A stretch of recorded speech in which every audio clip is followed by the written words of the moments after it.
said, not without Alonzo. Tell everybody exactly what your role was in the whole NWA saga, even before there was an NWA. You know what? I have to liken myself to Kool Herc or Africa Bambaataa of the West Coast. Unlike Africa Bambaataa and Kool Herc, my role on the West Coast was a facilitator. I started off doing as a solo DJ back in 1976, fresh out of high school. Mobile DJ forever. At 22, I got my first nightclub, which opened the doors for everybody on the West Coast. I consulted Eazy-E.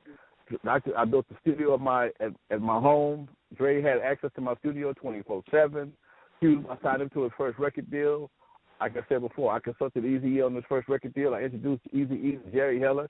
Ice Cube was with me when he was 15 years old. I signed him to his first record deal with his group Stereo Crew. I brought Curtis Blow to L.A. I introduced hip-hop to the West Coast through Curtis Blow, Run DMC, when Run DMC was just starting out. I had them perform at my club, Eve After Dark. Later, I moved around the corner to a bigger club, Dudo's Music Center, the one that's portrayed in the movie.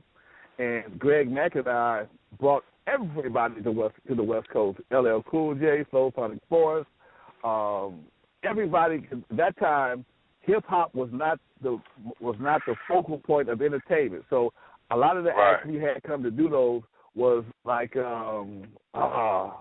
Midnight Star, Barcades, Cameo. Cameo came to Eve After Dark when they were red hot, and they're the reason why the Eve After Dark jumped off in the first place. So back in these days, we were the missing link between the transition between hip hop and R&B, or funk and hip hop, and so yeah, I did most of the stuff on my own with my own money.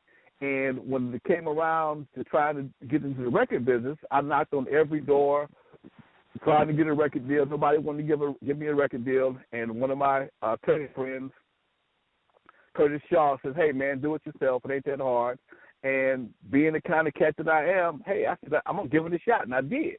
And that's how it all started. And because I used to work at a record distributor as well, I knew all the local record stores. So when you look at when I think about when I was writing this book, it just seemed like God had his hand on me like a little kid with a car. And I'm just going here to the record stores, to the record distributor, learning all the record stores, going over here, learning how to make records. I'm here being a performer. I went to El Camino College where I learned how to be a performer. I had some acting classes. So all the performance and things like this, I was handpicked and kind of raised to do this. And when hip-hop came along, everything I learned prior to that just fell into place. And by me being a little older and being a mobile DJ for 3 or 4 years on my own, and then becoming a nightclub owner at 22, I had a sense of business because I had to have responsibility, and it just made me the go-to guy because one, I'm already a giving person, and when people came to me, I never mind sharing information, and that's how things blew up. People would come to me, hey man, I got a record out, I need to know where I can take it to get it played. We can call up Greg Mack. Or when Eazy wanted to find out he wanted to get Boys in the Hood played, I had to call Greg Mack. Or when he wanted to get it sold, I had to take it to my boy Steve Yano when to swap me. So I had all these connections, and I never was, quote-unquote, chicken shit with him.